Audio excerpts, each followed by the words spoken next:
Welcome back to the class बच्चों। और आज हम स्टार्ट कर रहे हैं अपने इस कंप्यूटर साइंस क्लास 11 के सीरीज में चैप्टर नंबर 6। इससे पहले अगर आपने पिछली वीडियोस नहीं देखी हैं तो प्लेलिस्ट में जाइए और वॉच करिए ताकि आपको कम से कम डाउट आए और आपको सही से पूरी क्लास समझ में आए। तो चलिए शुरू करते हैं। चैप्टर का नाम है फ्लो ऑफ कंट्रोल। तो इस चैप्टर में बेसिकली हम क्या पढ़ेंगे, लास्ट क्लासेस में आपने देखा होगा हमने कोड स्टार्ट कर दिया था पाइथन में। तो जो लाइंस आप लिखते हैं उनका ऑर्डर ऑफ एग्जीक्यूशन क्या होगा, क्या वो कुछ लाइन को स्किप करेंगे, ऐसे सिचुएशन भी आएंगे कि कुछ लाइंस को रिपीट करना पड़े। तो ये सारे जो फ्लो हैं उनको कंट्रोल कैसे करना है वो हम यहाँ पे देखेंगे कि किस तरह से आप जो एग्जीक्यूशन है यानी प्रोग्राम आपका एग्जीक्यूट कर रहा होता है कंप्यूटर, तो क्या उसके एग्जीक्यूशन फ्लो को आप कंट्रोल कर सकते हैं या मैनिपुलेट कर सकते हैं, वो हम देखने वाले हैं इस चैप्टर में। तो देखते हैं सबसे पहले कि क्या है इस डायग्राम में। यहाँ पे एग्जाम्पल दिया हुआ है, आप देख रहे हैं यहाँ पे एक स्कूल बस है, ठीक है। और इस स्कूल बस को जाने के लिए स्कूल में यहाँ पे एक पाथ दिया हुआ है। इन पाथ में ऐसा कभी नहीं आ रहा है कि एकदम से रोड पे 2 ऑप्शन आ गए 3 ऑप्शन आ गए, ऐसा कुछ भी नहीं है, कोई चौराहा नहीं आया, सिंगल पाथ है।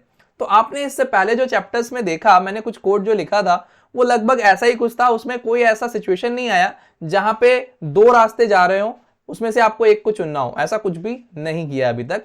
तो उसी के बारे में बता रहे हैं कि यहाँ पे एक ही ऑप्शंस है। एक डेफिनेशन भी है यहाँ पे जो आपको ध्यान रखना है, वो क्या है, the order of execution of the statement in a program is known as a flow control. यानी आपके प्रोग्राम में जो स्टेटमेंट्स लिखी हुई हैं उनका एग्जीक्यूशन ऑर्डर क्या होगा, यानी उनका ऑर्डर ऑफ एग्जीक्यूशन क्या होगा, उसी को बोलते हैं फ्लो ऑफ कंट्रोल, ठीक है। और आगे ये भी दिया हुआ है कि the flow of control can be implemented using control structure. तो इसको हम इंप्लीमेंट कर सकते हैं कंट्रोल स्ट्रक्चर के जरिए। और पाइथन हमें देता है 2 तरह के कंट्रोल स्ट्रक्चर, कौन कौन से, सिलेक्शन और रिपीटेशन, जो हम आगे पढ़ने वाले हैं। अब फ्लो ऑफ कंट्रोल से कंफ्यूज नहीं होना है। फ्लो ऑफ कंट्रोल कुछ नहीं है, जैसे ये पाइथन के प्रोग्राम दिए हुए हैं, ठीक है। जैसे लाइन नंबर 1 है, ठीक है, 2 है, 3 है, 4 है, 5 है, ठीक है, ऐसे लाइंस दी हुई हैं। तो ये हर लाइन क्या है, स्टेटमेंट है। अब इन स्टेटमेंट का ऑर्डर ऑफ एग्जीक्यूशन क्या होगा, यानी कौन पहले एग्जीक्यूट होगा और कौन किसके बाद एग्जीक्यूट होगा, ये अगर हम देखें तो इसी को बोलते हैं फ्लो ऑफ कंट्रोल। तो यहाँ पे तो ये लाइंस बहुत सिंपल सी हैं, एक के बाद एग्जीक्यूट होंगी। सबसे पहले एक कमेंट है तो ये एग्जीक्यूट तो नहीं होगा, यानी पहले 2 वाली होगी, फिर 3, फिर 4, फिर 5, ठीक है। तो सीक्वेंशियल मैनर में हो रहा है। पर सोचिए, क्या हर प्रोग्राम में एग्जीक्यूशन का जो ऑर्डर है वो सीक्वेंशियल होता है? नहीं होता है, क्योंकि अभी हम देखेंगे आगे प्रोग्राम्स में जहां पे ऐसे सिचुएशंस आएंगे जहां पे आपको डिसीजंस लेना पड़ेगा, ठीक है। तो आगे बढ़ते हैं। तो मैंने अभी बताया आपको कि पाइथन सपोर्ट करता है 2 तरह के कंट्रोल स्ट्रक्चर, जिससे कि आप ऑर्डर ऑफ एग्जीक्यूशन को कंट्रोल कर पाएंगे और मैनिपुलेट कर पाएंगे, ठीक है। तो पहला जो था वो क्या था, सिलेक्शन, ठीक है। अब यहां पे बड़ा देखो एग्जांपल दे रखा है, वो क्या कह रखा है कि now suppose we have 10 rupees. अगर आपके पास 10 रुपए हैं कुछ पेन खरीदने के लिए और आप शॉप पे जाते हैं, ठीक है, और शॉप पे जाने के बाद आपके पास ऑप्शंस होते हैं कई बार कि 10 रुपए में ये वाला पेन ले लूं या ये वाला पेन ले लूं, ये वाला, ठीक है। तो आपके पास कई सारे ऑप्शंस है, लेकिन ध्यान रहे करना क्या, एक ही पेन खरीद पाएंगे आप। तो उस टाइम पे आपको डिसीजंस लेना पड़ता है। ऐसा ही होता है प्रोग्राम बनाते समय भी, कुछ ऐसे सिचुएशन आएंगी जब आपको डिसीजंस लेना पड़ेगा। इसी चीज को समझने के लिए यहाँ पे एक डायग्राम भी दिया हुआ है, फ्लो डायग्राम। फ्लो डायग्राम जिसने नहीं पढ़ा है वो जाएं, और पिछली क्लासेस में मैंने बता रखा है कि फ्लो डायग्राम में इन डिफरेंट शेप्स का क्या मतलब होता है, ठीक है। हर एक शेप का एक मतलब है। ये स्टार्ट और स्टॉप को आप देख रहे होंगे, अलग शेप है। यहाँ पे ये अलग शेप का है, बीच में डायमंड शेप है। तो ये सब हमने ऑलरेडी डिस्कस कर चुके हैं पुरानी क्लासेस में, आई थिंक एल्गोरिथम वगैरह में किया होगा। तो वहां पे फ्लो डायग्राम ने बनाना सीखा था, ठीक है। तो अभी मैं आपको जस्ट एग्जांपल से समझाता हूं कि किस तरह की सिचुएशंस आती हैं। तो चलते हैं सीधा कोड पे चलते हैं और देखते हैं कि क्या मैं कहना चाह रहा हूं। तो एक यहाँ पे सिंपल सा मैंने पाइथन में क्या कर दिया, प्रोग्राम बना दिया। अब ये प्रोग्राम क्या कह रहा है, अब आपको प्रोग्राम देखिए, यहाँ पे प्रोग्राम कह रहा है कि भाई एक मैंने नंबर लिया, ठीक है। तो ये लाइन तो एग्जीक्यूट हो जाएगी।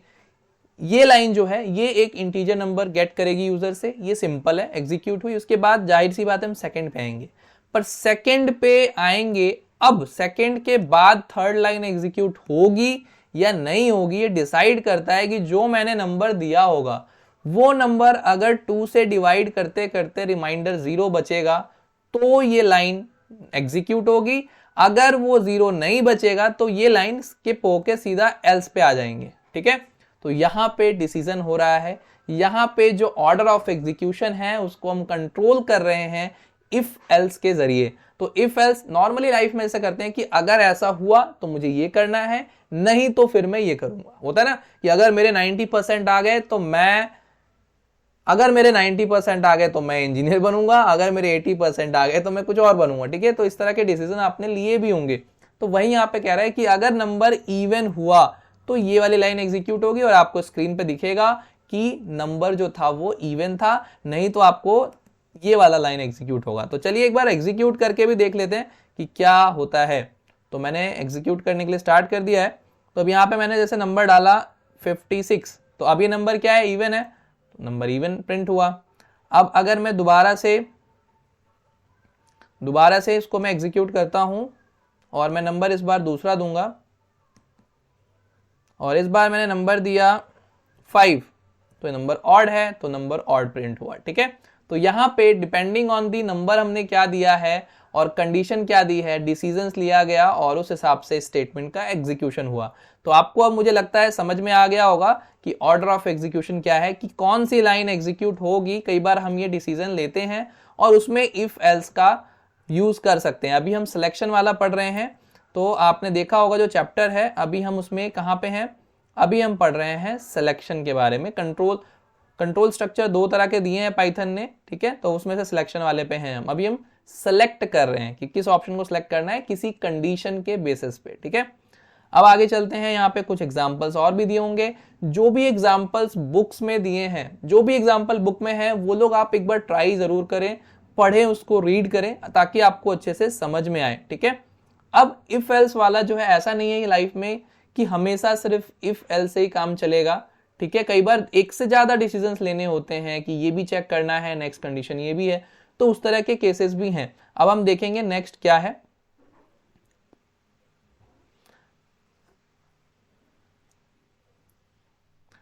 ठीक है, तो हमारे पास अभी जो सिलेक्शन वाला है, सिलेक्शन वाला कंट्रोल स्ट्रक्चर है, उसमें बहुत सारे अलग अलग टाइप हो सकते हैं। बेसिक टाइप मैंने आपको बताया इफ और एल्स का। चलते हैं दूसरे प्रोग्राम में और देखते हैं कुछ और चीजें जो पॉसिबल हैं इसी के अंदर। तो एक बार हम चलते हैं स्विच, मैंने इसका नाम स्विच रखा है ऊपर। ठीक है, चलते हैं नेक्स्ट प्रोग्राम में और देखते हैं कि इसमें जो कंट्रोल स्ट्रक्चर है सिलेक्शन में, उसमें हम क्या कर रहे हैं। यहां पर हमें एक से ज्यादा कंडीशंस थी, उसको हमें देखना है। मैं यहाँ पे क्या कर रहा हूं, एक नंबर ले रहा हूं यूजर से और बोल रहा हूं कि आप कोई भी नंबर दें 1 से 7 के बीच में। और उसके बाद मैंने सबसे पहले बताया कि अगर नंबर 1 है, यानी पहली कंडीशन मैच कर जाती है, तो मुझे प्रिंट कर देना है संडे। यहाँ पे मैं बेसिकली क्या कर रहा हूं, वीकडेज को प्रिंट कर रहा हूं। अगर नंबर 1 नहीं है, 2 है, तो मैं सिर्फ ये वाली कंडीशन एग्जीक्यूट करूंगा। ठीक है, अगर नंबर 3 है तो मैं ये वाली एग्जीक्यूट करूंगा। जैसे ही कोई भी कंडीशन ट्रू होगी और वो एग्जीक्यूट होगा, उसके बाद आगे की लाइन एग्जीक्यूट नहीं होंगी। ठीक है, अगर ये सब कंडीशन फॉलो करते करते नीचे आ गए और इनमें से कोई भी कंडीशन मैच नहीं कर रहा है, उसके बाद एल्स वाली लाइन प्रिंट होगी। तो कैसे काम करेगा मैं आपको आउटपुट दिखाऊंगा, आपको समझ में अच्छे से आ जाएगा, ध्यान से देखिएगा। ठीक है, तो मैं रन करता हूं। जैसे मैंने यहां पे लिखा 2, तो मंडे आ गया, राइट। तो उसके बाद अगर मैं यहां पे दोबारा रन करता हूं, अगर मैं यहां पे देता हूं 7 या फिर 7 ही 89, तो क्या होगा, रॉन्ग चॉइस। ठीक है, तो बेसिकली यहां पे ये काम कैसे कर रहा है उसको हम लोग एक बार देख लेते हैं। तो यहां पे बेसिकली कंडीशन एक से ज्यादा चेक करनी थी और इनमें से कोई भी एक कंडीशन अगर एग्जीक्यूट हो जाती है, ट्रू हो जाती है, तो आगे की कंडीशन एग्जीक्यूट नहीं करनी है। ठीक है, तो इसीलिए यहाँ पे इफ और एलिफ का प्रयोग हुआ है। ठीक है, आप यहाँ पे देख रहे होंगे कि मैंने यूज किया है इफ एलिफ एलिफ एलिफ। तो यहाँ पे मतलब क्या है कि अगर नंबर 1 ये वाला कंडीशन मैच हो जाता है तो ये करना है, कौन सा स्टेटमेंट एग्जीक्यूट करना है, ये वाला स्टेटमेंट। ठीक है, ये वाला स्टेटमेंट एग्जीक्यूट करना है। लेकिन एलिफ अगर ये नहीं होता है या फिर ये मैच कर जाता है तो ये प्रिंट कर देना है, एलिफ अगर वो भी नहीं होता है तो ये कर देना, ठीक है। तो इनमें से जो भी कंडीशन मैच होगी वो करना है, लेकिन लास्ट में जो लिखा हुआ है वो है एल्स, यानी ऊपर जितनी भी कंडीशंस थी उनमें से अगर कोई भी मैच नहीं करता है, ट्रू नहीं होता है, तो फिर ये एल्स वाला स्टेटमेंट प्रिंट होगा, ठीक है। तो ये आपने देखा होगा C++, जावा में स्विच केस में हुआ करता था, ठीक है। तो स्विच केस था इसके लिए, जिसके अंदर क्या होता था, मल्टीपल ऑप्शंस थे, उस पर आपको पता है कि ये करना है, और उसके अलावा जितने भी ऑप्शंस है उसको हम एल्स में डाल देते थे, ठीक है। तो ये स्विच केस है, वन ऑफ है, ठीक है। ये स्विच केस है जिसको मैंने पाइथन में इंप्लीमेंट किया है एलिफ के जरिए, ठीक है। वहां पे स्विच केस 1 केस 2 ऐसे लिखते थे, ठीक है। तो इस तरह से आप कंट्रोल, इस तरह से सिलेक्शन का एक और एग्जांपल मैंने आपको दिखाया कि ये भी हो सकता है। इसके अलावा भी और भी पॉसिबल हैं जो हम बुक में अभी और देख ही रहे हैं, जिस तरह से यहाँ पे दिया हुआ है कि program to print the positive difference of two numbers. अब यहाँ पे क्या हुआ है, देखिए दो नंबर लिया गया है, उन दोनों नंबर्स में देखिए एक इफ कंडीशन से चेक किया गया है कि क्या नंबर 1 ग्रेटर देन है या फिर एल्स फिर ये है, ठीक है। उस हिसाब से जो भी डिफरेंस आएगा वो डिफरेंस को यहाँ पे प्रिंट कर दिया जाएगा, ठीक है। तो ये एक एग्जाम्पल है, और भी एग्जाम्पल्स आपको जैसे जैसे आप आगे बढ़ेंगे इसमें काफी अच्छे अच्छे एग्जाम्पल्स आपको देखने को मिलेंगे, ठीक है। अब यहाँ पे देखा है check whether a number is positive और नेगेटिव और जीरो। तो एक नंबर यहाँ से यूजर से लिया गया है, चेक करा है पहले कंडीशन में कि क्या वो नंबर 0 से बड़ा है, अगर बड़ा है तो प्रिंट करना है, नहीं तो एलिफ क्यों लिया है कि अगर ऐसा हुआ कि ये कंडीशन फॉल्स है तो फिर अगली वाली एग्जीक्यूट करेगा।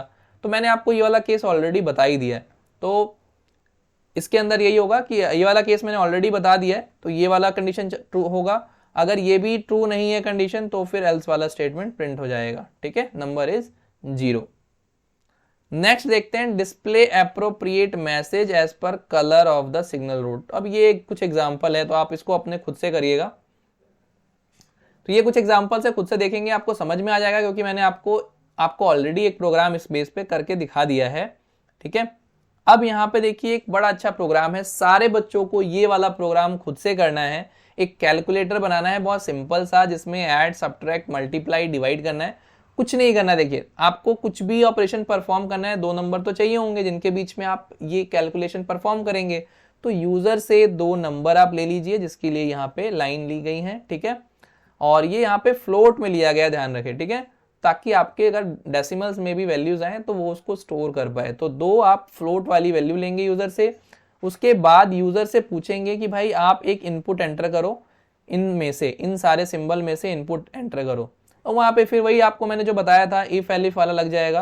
तो अगर आप प्लस का निशान है तो आप वहाँ पे रिजल्ट वाला एक वेरिएबल लेके इसके अंदर आप दोनों को ऐड कर देंगे। एलिफ अगर ये माइनस है तो आप यहाँ पे माइनस वाला रिजल्ट करेंगे। अब माइनस में देखिए मैंने आपको ये भी बताया है, पॉसिबल है कि एक इफ के अंदर दूसरा इफ भी हो सकता है। अब यहाँ पे देखिए एक कंडीशन है, यहाँ पे जैसे ही नेगेटिव है तो अब नेगेटिव में क्या हो सकता है कि 2 चीजें हो सकती हैं, हो सकता है नंबर 1 बड़ा हो सकता है नंबर 2 उससे बड़ा हो। तो इसको चेक करने के लिए एलिफ के अंदर एक और इफ एल्स का कंडीशन लिखा गया है, ठीक है। तो आप इसको इस तरह से कर सकते हैं। और उसके बाद देखिए एक मल्टीप्लाई के लिए है, एक डिवाइड के लिए है। एक एल्स कंडीशन है जो मैंने आपको बताया था कि अगर इनमें से कुछ भी नहीं होता है, ठीक है, तो वो वाला कंडीशन प्रिंट हो जाएगा। यहाँ पे भी आप देख रहे हैं डिवीजन में यहाँ पे चेक किया गया है, क्या चेक किया गया है कि ऐसा ना हो कि हम 0 से डिवाइड कर रहे हो। तो देखिए एलिफ के अंदर और भी एक इफ एल्स की कंडीशन है। तो मल्टीपल इफ कंडीशन हो सकती है या नेस्टेड हो सकती है। नेस्टेड मतलब एक कंडीशन के अंदर दूसरी कंडीशन, ठीक है।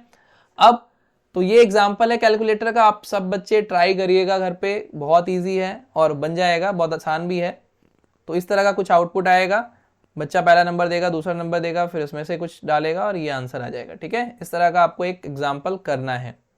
आपने अभी तक जो कुछ भी देखा उसमें आपने देखा होगा, अगर आपने गौर किया हो कि यहाँ पे इफ लिखा है, फिर उसके बाद रिजल्ट यहाँ पे है, थोड़ा सा स्पेस है इसके बीच में, ठीक है। फिर यहाँ पे एलिफ है, थोड़ा सा स्पेस है। अब एलिफ फिर इसमें स्पेस और उसके बाद फिर रिजल्ट में स्पेस है।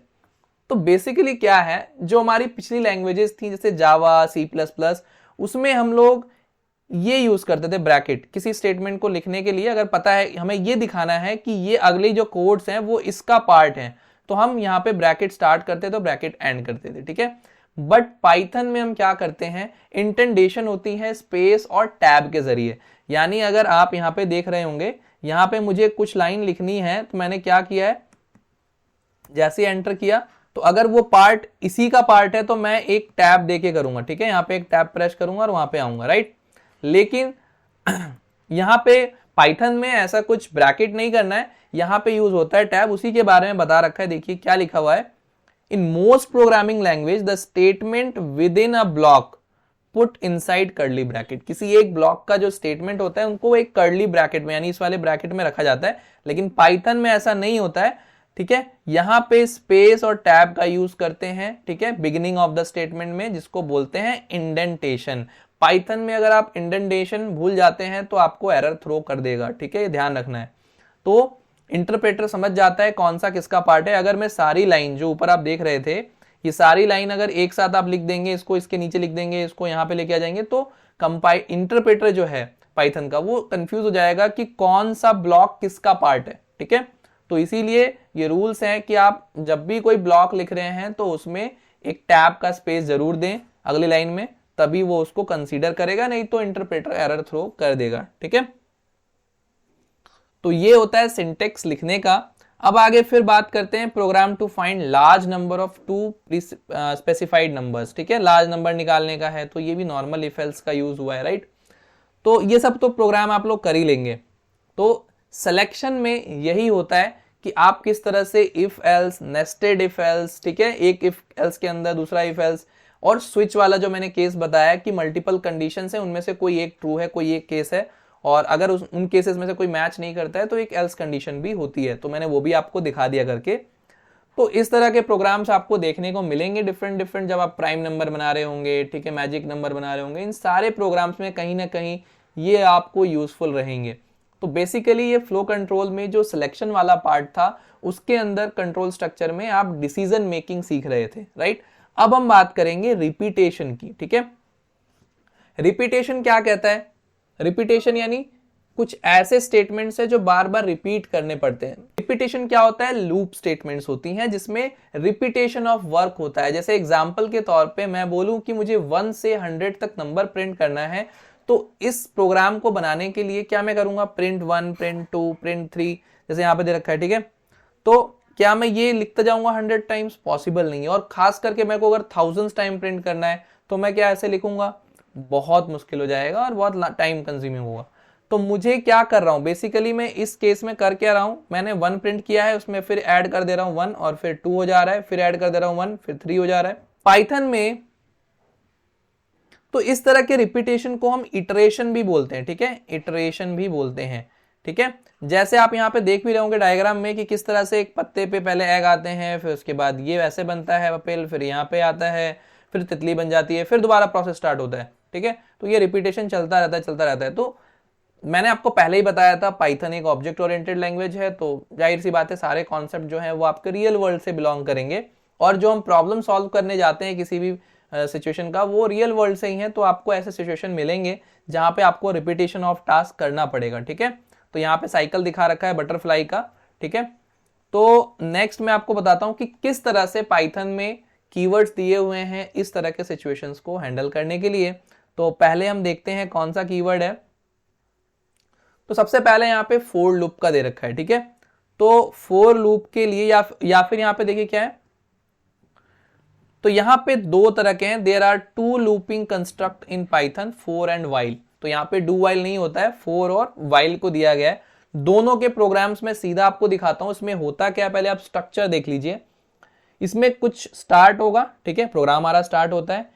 पहली चीज देखिए, कोई भी आप लूप स्टेटमेंट होता है तो उसमें क्या चीजें होती है इंपॉर्टेंट, पहली चीज होती है उसका इनिशियलाइजेशन, यानी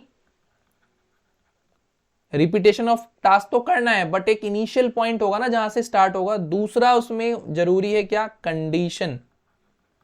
कोई भी प्रोग्रामिंग लैंग्वेज पढ़ें, ये किसी भी लूप स्टेटमेंट में चार चीजें होती हैं, वो क्या है, इनिशियलाइजेशन, कंडीशन, तीसरी चीज क्या होती है, कंडीशन के बाद स्टेटमेंट जिसको आपको रिपीट करना है, ठीक है, स्टेटमेंट, चौथी चीज होती है इंक्रीमेंट या फिर डिक्रीमेंट, ठीक है, कितना भी जो भी करना आपको वो, तो ये 4 चीजें आपको दिखेंगी। तो यहाँ पे देखिए स्टार्टिंग में ही बता रखा है कि एक इनिशियलाइजेशन होगा स्टेटमेंट का, उसके बाद यहाँ पे डिसीजन लिया जाएगा, यानी कंडीशन होगी एक, अगर वो कंडीशन ट्रू होती है तो बॉडी फिर से जाएगी और यहाँ पे फॉर लूप के लिए फिर से स्टेट होगा, फिर दोबारा से एक्सप्रेशन, यहाँ पे स्टेटमेंट जो है आपका, इसके अंदर स्टेटमेंट्स हैं, ये फिर से एग्जीक्यूट होगा। जब तक ट्रू रहेगा ये आपका रिपीटेशन चलता रहेगा, जैसे ही कंडीशन फॉल्स हुई एग्जिट हो जाएगा लूप से। ठीक है, समझ में आया? तो इस तरह से फॉर लूप हमारा चलता है। सिंटेक्स मैंने आपको यहाँ पे बताया, अब इसका एक प्रोग्राम आप देख लीजिए ताकि आपको समझ में आ जाए। ठीक है, अब यहाँ पे देखिए क्या बोल रहा है कि फोर स्टेटमेंट है जिसके अंदर लिखा हुआ है कि लेटर एक वेरिएबल है जिसके अंदर ये हमने स्ट्रिंग डाल दिया पाइथन, तो इसके अंदर हमें प्रिंट करना है। तो मैंने क्या बोलूंगा कि लेटर इन पाइथन। ठीक है, तो अब ये प्रिंट करूंगा लेटर्स को, तो कैसे प्रिंट करेगा, PYTHON। ठीक है, इस तरह से प्रिंट कर देगा। और अगर हम प्रोग्राम्स देखें इसके अंदर, तो आपने एक काउंट नाम का वेरिएबल बनाया एरे। ठीक है, एरे वैसे C++ में, यहाँ पे लिस्ट है ये। ठीक है, अब इसको मुझे प्रिंट करते हैं, तो मैं क्या बोलूंगा, फॉर नम, किसके अंदर, काउंट के अंदर नम जाएगा और प्रिंट करना है आपको नंबर्स को, तो प्रिंट कर देगा। ठीक है, तो ये सिंटेक्स होता है फॉर लूप का लिखने का। इसको आप आगे प्रोग्राम्स में यूज करिए ताकि आपको अच्छे से समझ में आए। अगर जैसे मुझे ये नंबर्स को प्रिंट करना है तो मैं कैसे प्रिंट करूंगा यहाँ पे, और मैं ये चाहता हूँ, सपोज करो कुछ कंडीशन भी लगानी है कि मैं चाहता हूँ इन नंबर्स को प्रिंट करूं, बट जो इवन वाले हैं सिर्फ उसी को इवन प्रिंट करूं, राइट, उन्हीं नंबर्स को। तो मैंने बोला for number in numbers, numbers ये वाली लिस्ट है, इसके अंदर एक नम लिया मैंने, और मैं नम, हर एक नम में क्या चेक कर रहा हूँ कि क्या वो इवन है कि नहीं। अगर वो इवन है तो मैं प्रिंट कर रहा हूँ, नहीं तो मैं कुछ नहीं कर रहा हूँ, फिर मैं आगे बढ़ जा रहा हूँ। ठीक है, तो मेरा लूप फिर से वहां चला जा रहा है। ऐसे करते करते पूरी लिस्ट को ये प्रिंट करेगा। पूरी लिस्ट को प्रिंट करने के लिए मैंने लिखा है कि नम कहां तक जाएगा, ये पूरी लिस्ट में है, इन का यूज किया है मैंने यहाँ पे। ठीक है, नंबर्स के अंदर। ठीक है, तो आप देखेंगे यहाँ पे कि जो जो नंबर इवन है वो नंबर्स प्रिंट हो गए हैं। ठीक है, अब यहाँ पे रेंज भी आता है, जो मैंने आपको ऊपर 4 चीजें बताई ना, हर लूप में है ये 4 चीजें।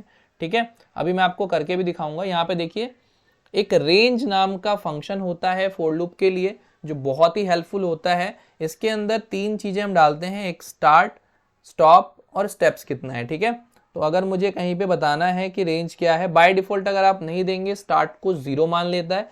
जैसे मैंने यहाँ पे लिया है लिस्ट, रेंज जो है वो 10 दिया है मैंने, तो ये क्या करेगा, ये बाय डिफॉल्ट स्टार्टिंग 0 मान लेगा, एंडिंग को 10 नंबर, एंडिंग को 9 मान लेगा, और फिर क्या करेगा, बाय डिफॉल्ट जो इंक्रीमेंट डिक्रीमेंट है उसको 1 मानेगा, इसलिए बार बार 1 से इंक्रीमेंट हो रहा है। ठीक है, तो डिफॉल्ट स्टेप वैल्यू जो होती है वो 1 होती है। ठीक है, अब इस केस में रेंज जो मैंने कॉल किया है उसमें मैंने तीनों पैरामीटर्स पास किए रेंज फंक्शन में, वो है 0, 30, 5। इसका मतलब क्या है कि 0 से स्टार्ट करना है और 30 तक जाना है। ठीक है, 30 तक जाना है, इसके बीच में 5 का गैप रखना है, यानी 0 के बाद 5, ठीक है, उसके बाद 10, इसके बाद 15, इसके बाद 25, यानी 0 से 30 के बीच में जितने भी 5 स्टेप्स आगे बढ़ के नंबर्स आते हैं वो प्रिंट कर देना है। ठीक है, तो एंड वाला कभी भी नहीं होता है, एंडिंग से पहले वाला। ठीक है, तो ये इस तरह से आप रेंज फंक्शन डिफाइन कर सकते हैं। ऐसा नहीं, आप पॉजिटिव में नेगेटिव में भी जा सकते हैं। 0 से स्टार्ट करना है, -9 तक जाना है और हर बार -1 करना है। तो देखिए 0, -1, -2, -3, -4, तो ये हर बार करते करते -8 तक आया। ठीक है, तो एंड वाला जो होता है वो कंडीशन उसके बाद फॉल्स हो जाती है, इसलिए बाहर जाता है। तो लास्ट वाला आपको कभी भी नहीं मिलेगा, उससे एक कम ही मिलेगा, उससे पहले वाले स्टेप तक ही आप जा पाएंगे, राइट। तो range function is often used for loop generating a sequence numbers. ठीक है, तो रेंज फंक्शन का आप लोग फॉर लूप में यूज देखेंगे। जैसे यहाँ पे भी आप देखें तो क्या लिखा हुआ है कि मुझे एक प्रोग्राम दिया है, इसको आप लोग प्रैक्टिस कर लेना। अब वाइल लूप का देखिए क्या है। वाइल लूप देखिए मैंने बताया फॉर लूप हो या वाइल लूप हो, दोनों के अंदर 4 चीजें होती हैं, और वो है देखिए यहाँ पे भी मौजूद मिलेंगे आपको, इनिशियलाइजेशन, उसके बाद एक कंडीशन होगी, कंडीशन के अगर वो ट्रू होगा कंडीशन, तो देखिए फिर से ये लूप ऐसे चलता रहेगा, ये साइकिल चलता रहेगा। अगर वो कंडीशन फॉल्स हो जाती है तो स्टेटमेंट फेल हो जाएगा, बाहर आ जाएंगे उससे और वो स्टॉप हो जाएगा प्रोग्राम। ठीक है, कंडीशन क्यों होती है, अगर कंडीशन नहीं होगा तो इनफाइनाइट प्रोग्राम चलेगा आपका, इसलिए कंडीशन है कि हाँ इसके बाद रुक जाना है। ठीक है, तो इसलिए कंडीशंस होती हैं। यहाँ पे देखिए बहुत अच्छे से दे रखा है, फर्स्ट 5 नेचुरल नंबर प्रिंट करना है, तो वाइल लूप से कैसे किया है, पहले इनिशियलाइजेशन किया है काउंट इज इक्वल टू 1, उसके बाद बताया है कि काउंट लेस देन और इक्वल टू 5 है, और उसमें करना क्या है स्टेटमेंट प्रिंट, और ये इंक्रीमेंट डिक्रीमेंट हो गया है। तो मैंने जो आपको बताया था उसमें पहला पॉइंट ये है, दूसरा कंडीशन ये आ गया, तीसरा ये स्टेटमेंट आ गया, चौथा ये इंक्रीमेंट डिक्रीमेंट आ गया। ठीक है, तो मैंने आपको बताया था कि हर लूप में 4 पार्ट तो होते ही हैं। ठीक है, अब यहाँ पे factors of a whole number using program to find a factor of whole number using while loop, तो इसका भी एग्जांपल दिया हुआ है, आप इसको एक बार देख लीजिएगा। आपको एक एग्जांपल दिखा देता हूं जो मैंने यहाँ पे लिखा हुआ है व्हाइल लूप के लिए, वो आप लोग देख लीजिए। मैंने लास्ट प्रोग्राम में मैंने आप लोगों को दिखाया कि किस तरह से मैंने स्विच केस बनाया था, सेम चीज है, बट इस बार मुझे ना कंटिन्यू करना है ये। मैं जब तक ये रिपीट करूंगा इस चीज को, यानी मैं एंटर करूंगा उसका रिजल्ट आएगा, एंटर करूंगा रिजल्ट आएगा, कब तक? जब तक कि मेरा यहाँ पे आप देख रहे हैं कि नंबर इज इक्वल टू 0 नहीं आ जाता है। अगर नंबर इक्वल टू 0 नहीं है तो मुझे ये काम करते रहना है, और जैसे ही नंबर में 0 डाल दूंगा तो ये लूप जो है वो स्टॉप हो जाएगा, यानी मैं ये काम रिपीट कराता रहूंगा। एक नंबर यूजर एंटर करेगा, उसके बाद उस नंबर का चेक होगा, रिजल्ट आएगा, फिर नंबर यूजर एंटर करेगा। ये कब तक चलेगा? जब तक कि वो नंबर में 0 एंटर नहीं करता हूं, राइट। चलिए इस प्रोग्राम को देखते हैं, बड़ा इंटरेस्टिंग सा है, चलाता हूं मैं। ठीक है, अब इसमें देखिए अगर मैंने डाला 3, ठीक है, ट्यूसडे प्रिंट कर दिया क्योंकि वन संडे, फिर मंडे, फिर ट्यूसडे। ठीक है, अगर मैंने 2 डाला, अभी चलता रहेगा, रुक नहीं रहा, देखो। ठीक है, ये 2 क्यों नहीं चला है वो मैं आपको बता दूंगा, शायद मैंने दूसरा वाला प्रोग्राम खोल दिया है। ठीक है, वो मैंने कुछ स्टेटमेंट्स लगाए होंगे। ठीक है, 2 क्यों नहीं चला है, अब 2 क्यों नहीं चला है वो मैं आपको अभी बताऊंगा। अब उसके बाद सपोज करिए मैंने 4 डाल दिया, ठीक है, वेडनेसडे आ गया। ठीक है, तो इस तरह से ये रिपीट होता रहेगा। कब तक रिपीट होता रहेगा? जब तक मैं नंबर 0 प्रिंट नहीं करता हूं। कुछ भी प्रिंट करूंगा ना तो चलता ही रहेगा, चाहे 101 डाला तब भी ये रॉन्ग चॉइस वाला। क्यों? क्योंकि हमने अपने केस में मेंशन कर रखा है कि अगर ऊपर में से कोई केस मैच नहीं करता है तो एल्स में क्या डालना है? Wrong choice. अब व्हाइल लूप खत्म कैसे होगा? जब मैं 0 प्रेस करूंगा और नंबर में 0 लूंगा तब ये एंड हो गया। देखो अब दोबारा से आ गया। तो इस तरह से आप व्हाइल लूप का यूज कर सकते हैं अपने प्रोग्राम में, मैंने यहाँ पे यूज करा था। ठीक है, अब यहाँ पे अगला जो आपको पढ़ना है बुक में वो है break and continue statement, right. Next हमारा है ब्रेक एंड कंटिन्यू स्टेटमेंट्स। ठीक है, तो इसमें क्या होता है, कह रहा है कि looping construct allow programmer to repeat task efficiently. ठीक है, लूपिंग कंस्ट्रक्ट से आपने रिपीटेशन तो प्राप्त कर लिया, यानी आपको मिल गया। इन सर्टेन सिचुएशन, ऐसा होता है कभी किसी सिचुएशन में, when some particular condition occur we may want to exit from a loop. तो ऐसा हो सकता है कि आप किसी ऐसे कंडीशन में है कि लूप का आपने कंडीशन दे रखा है, सब कुछ है, लेकिन उसके अंदर भी कोई एक ऐसी कंडीशन आ जाए जब आपको उससे बाहर जाना है, लूप से बाहर निकलना है। ऐसा भी हो सकता है, या फिर उस कंडीशन को इग्नोर करना है। ठीक है, ऐसा हो सकता है। जैसे कि मैं एग्जांपल दूं कि मुझे 1 से 10 तक नंबर्स प्रिंट करने हैं, लेकिन 9th वाला नहीं, 8th वाला नहीं करना है, मान लो। ठीक है, तो मैं क्या करूंगा, 1 2 3 4 5 6 7 8 को नहीं करूंगा, 9 पे आ जाऊंगा। तो ऐसा हो सकता है सिचुएशन कि मुझे कुछ पार्ट स्किप करना है, या फिर ऐसा भी हो सकता है कि मैं 1 से लेके 100 तक नंबर प्रिंट करूं, लेकिन जैसे ही 50 आ जाए मैं बाहर आ जाऊं। ठीक है, तो मैं अपना एक लूप तो बनाऊंगा पूरा 100 तक का, लेकिन मैं उसके अंदर ऐसा क्या कंडीशन करूं कि उस पर्टिकुलर चीज अकर होने पे मैं बाहर आ जाऊं। तो उसी के लिए यहाँ पे ब्रेक और कंटिन्यू स्टेटमेंट होता है। हम अभी देखेंगे कि किस तरह से मैंने इसको यूज भी कर रखा है। ठीक है, अब देखिए ये लूप चल रहा है, मैंने बोला है कि जब तक मैं 0 नहीं डालूंगा नंबर में तब तक ये लूप चलता रहेगा। ये मुझसे नंबर्स पूछेगा और वीकडेज बताएगा। अगर मैंने वीकडेज वाले नंबर नहीं लिए हैं तो ये मुझे रॉन्ग चॉइस करके बता देगा। ठीक है, लेकिन यहाँ पे मैंने कंटिन्यू यूज किया है कि अगर मैं नंबर 2 डालूंगा ना तो ये कंटिन्यू रहेगा, मतलब आगे करेगा, लेकिन ये इस वाली कंडीशन को प्रिंट नहीं करेगा। ठीक है, तो अगर मैं इसको रन करूं, ठीक है, अब देखिए मैं अगर 1 डाल रहा हूं चल रहा है, 4 डाल रहा हूं, 4 डाल रहा हूं चल रहा है। ठीक है, ठीक है, 4 डाल रहा हूं चल रहा है। अगर मैंने यहाँ पे 6 डाल, यहाँ पे अगर सपोज करो 4 डाल रहा हूं चल रहा है, लेकिन जैसे ही मैं 2 प्रेस करूंगा, देखो 2 में कुछ भी प्रिंट नहीं हुआ, यानी कंटिन्यू कर गया। तो ऐसे सिचुएशन में जब किसी चीज को स्किप करना हो और आगे फिर लूप को कंटिन्यू ही रखना है, बट एक कंडीशन पे उसको स्किप कर देना है, तो ये स्किप करने के लिए मैं क्या यूज करता हूँ, कंटिन्यू। तो आप देख रहे हैं कि मैंने अपने प्रोग्राम में यहाँ पे कंटिन्यू लगा दिया है। ठीक है, अब ऐसे सिचुएशन भी आ सकते हैं जब आपको कंटिन्यू नहीं करना है, उस कंडीशन को मीट होने पे बाहर आ जाना है लूप से, तो ऐसे केस के लिए मैंने ब्रेक लगा रखा है। जैसे 7 अगर आप यहाँ पे डालें तो आप देखिए अभी अगर मैं जैसे 7 डालता हूं तो बाहर आ जाऊंगा, ठीक है। तो अगर लूप से बाहर आना है किसी एक पर्टिकुलर कंडीशन मीट होने पे तो आप ब्रेक का यूज कर सकते हैं, आपको लूप से बाहर ले आएगा। अगर आपको सिर्फ उस कंडीशन को इग्नोर करके कंटिन्यू रखना है तो वहां पे कंटिन्यू का आप यूज करते हैं। तो ये कीवर्ड जो है आपने देखा होगा जावा में भी, सी प्लस प्लस सब में लगभग होता है, तो इसमें कुछ डिफरेंस नहीं है अगर आपने वहां पढ़ा हुआ है तो, ठीक है। तो आगे बढ़ते हैं, देखते हैं क्या रह गया है। अब बात हो रही है ये इसके कुछ एग्जांपल्स दिए हुए हैं, जो आपको ये एग्जांपल्स खुद से जरूर एग्जीक्यूट करने हैं, बहुत इंपॉर्टेंट है ताकि आपकी प्रैक्टिस हो पाए, ठीक है। जैसे यहाँ पे program to check if input number is prime और नॉट, प्राइम नंबर का प्रोग्राम बहुत जरूरी है, आपको करना चाहिए।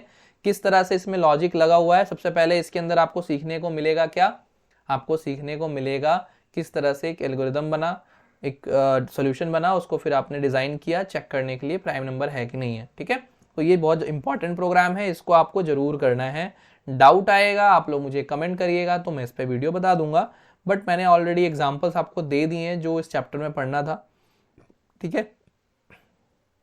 कंटिन्यूस स्टेटमेंट का भी एग्जाम्पल उन्होंने दिया है, ठीक है। कंटिन्यूस स्टेटमेंट का देखिए क्या होता है इसमें, बेसिकली इसका अगर देखा जाए फ्लो डायग्राम, तो स्टार्ट हुआ, लूप की कंडीशन चल रही है, उसके अंदर कोई स्टेटमेंट है, उसके अंदर कहीं कंडीशन आ गई, अगर वो ट्रू है तो वो लूप के ऊपर यहाँ भेज देगा, इस वाले लूप स्टेटमेंट को एग्जीक्यूट नहीं होने देगा, और फिर से कंडीशन चलती रहेगी, एग्जीक्यूशन चलता रहेगा, ठीक है। तो यहाँ पे लिखा भी है when a statement encountered the control skip the execution and remain statements inside the body of the loop and remaining the statement inside the current iteration and jumps to the beginning of the loop for next iteration, ठीक है। तो basically उस वाले iteration में जो statement execute करना था उसको स्किप कर देता है और अगले एग्जीक्यूशन वाले उसमें चला जाता है, ठीक है। नेक्स्ट इसमें देखते हैं, अब हमें पढ़ना है नेस्टेड लूप। नेस्टेड लूप भी हो सकता है, ऐसा सिचुएशन भी आ सकता है कि एक फोर लूप के अंदर एक और फोर लूप हो, एक वाइल के अंदर एक और वाइल हो, तो ये डिपेंड करता है हमारी सिचुएशन कैसी है, प्रोग्राम में क्या है। अगर ऐसे कोई नीड है तो आपको करना पड़ेगा, लेकिन इंटेंडेशन का यूज करना है। ये नहीं है कि आपने एक फोर लूप इधर लिखा, बगल में ही फोर लूप, अगर आपने फोर लूप यहाँ लिखा है, नीचे करके टैब में आप आके इधर फोर लूप लिखेंगे, ठीक है। तो ये गैप आपको ध्यान रखना है इंटेंडेशन का, तभी आप कर पाएंगे। जैसे यहाँ पे दिया भी हुआ है कि किस तरह से एक फोर लूप के अंदर दूसरा फोर लूप लिया गया, राइट। तो इस तरह से सिचुएशन आती है जब आपको नेस्टेड लूप भी पढ़ना पड़ता है, जैसे आप नेस्टेड इफ आपने देखा था उस तरह से ये नेस्टेड फोर है, लूप है, ठीक है। देखो इस तरह के ये प्रोग्राम बहुत इंपॉर्टेंट है, देखो इस तरह के प्रोग्राम्स अक्सर आ जाते हैं एग्जाम्स में कि कैसे प्रिंट करना है इसको लूप को, ठीक है। तो ये प्रोग्राम आप लोग करके लाएंगे, देखिए बहुत सिंपल प्रोग्राम में कुछ भी नहीं है। देखो अगर आप समझेंगे तो आपको समझ में आ जाएगा कि यूजर ने नंबर एंटर किया है 5, यानी इसके अंदर वैल्यू किसके अंदर गई है, नम के अंदर वैल्यू जो आई है वो है 5। आई की वैल्यू इनिशियलाइज किस पे हुई है, आई स्टार्ट हो रहा है 1 से, यानी आई स्टार्ट हो रहा है 1 से, और जे भी स्टार्ट हो रहा है 1 से, दिख रहा है आपको, ठीक है। अब जब i की वैल्यू 1 है और j की वैल्यू 1 है, दोनों की वैल्यू 1 है, तो क्या होगा, जैसे वैल्यू 1 थी तो इसके अंदर आया और j चेक करेगा कहां से कहां तक, i+1 तक जाएगा, यानी j 2 से कम हो सकता है, क्योंकि j i+1 क्या है 2, यानी 1 से लेकर 2 के बीच में जो नंबर है उसको वो j प्रिंट करेगा। तो उसने प्रिंट कर दिया, 1 से 2 के बीच में एक ही नंबर है और वो है 1। अगली बार फिर i की वैल्यू क्या हो गई, 2 हो गई, और j फिर क्या करेगा, j फिर से स्टार्ट करेगा 1 से और फिर कहां तक जाएगा, j इस बार 3 तक जाएगा, क्यों, क्योंकि i की वैल्यू 2 है तो इस बार 3 तक जाएगा। तो 1 से 3 के बीच में जो वैल्यूज होगी उनको प्रिंट करेगा, 1 और 2 है सिर्फ, ठीक है।